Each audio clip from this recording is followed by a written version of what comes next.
காயத்ரியும் இன்றைக்கி லீவ் போட்டதுனால நானும் காயத்ரியும் ஒன்றாவே இன்றைக்கி ஆதிரனை ஸ்கூலில் விடலான்னு சொல்லிட்டு போனோம். ஸோ ஒன்றும் ஜாலியாக இன்றைக்கி ஸ்கூலுக்கு போயிட்டான் வழக்கம் போல். போனதுக்கப்புறம் தான் எங்களுக்கு சட்டன்னா ஒரு ஐடியா தோணுச்சு. என்ன ஏதாவது படத்துக்கு போகலாமா அப்படின்னு யோசிச்சுட்டு, சரி என்னென்ன படம் இருக்குது தமிழ் படம்னு பார்த்தோம். அப்போ ஒரு அருமையான ஒரு படம் இருந்தது. அதுவும் ஹஸ்பண்ட் அண்ட் ஒய்ஃப் சேர்ந்து பார்க்க வேண்டிய படம். எங்கே இருக்குதுன்னு பார்த்தா சிட்டி சென்டரில் இருந்தது. விட்றா வண்டியை அப்படின்னு சொல்லிட்டு அங்கேருந்து சிட்டி சென்டருக்கு போய் டிக்கெட்டும் எடுத்தோம். என்ன ஒரு நல்ல விஷயம்னா, தேட்டரில் யாருமே இல்லை. நாங்கள் 2 பேர் மட்டும்தான். எங்கள் 2 பேர்த்துக்கு மட்டுமாவே அந்த படம் போட்ட மாதிரி இருந்துச்சு.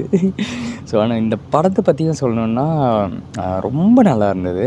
இது வந்து ரொம்ப நாளாக என் மனசில் இருந்த ஒரு கான்செப்ட் தான். அதாவது இந்த ஃபெமினிசம் அப்படின்றது, இந்த ஈக்குவலிட்டி இதெல்லாமே வந்து ஒரு பையன் சிகரெட் அடிக்கிறான்னா நம்மளும் சேர்ந்து சிகரெட் அடிக்கலாம், சரக்கு அடித்தா ஈக்குவாலிட்டி அப்படின்றது கிடையாது, வேறு அப்படின்றத தெளிவாக சூப்பராக காமிக்காக செம்மையாக சொல்லியிருந்தாங்க. ஸோ அதை முடிச்சுட்டு வெளியே வந்தோம். வெளியே வரப்போ நிறைய சூப்பர் பைக்ஸ் எல்லாம் போயிட்டு இருந்தது. வின்டர் ஸ்டார்ட் ஆச்சுனாலே சென்ட்ராஸை கையில் பிடிக்க முடியாது. ஜாலியாக பைக் எடுத்துகிட்டு சுற்றிடுவாங்க கத்தாரில். ஸோ அந்த காட்சியெல்லாம் பார்த்துட்டு படம் முடிச்சுட்டு நேராக மறுபடியும் கரெக்டாக எக்ஸாக்டாக வந்து என்ன சொல்கிறது, ஆதிரனை கூப்பிட்றதுக்கான டைம் கரெக்டாக இருந்தது.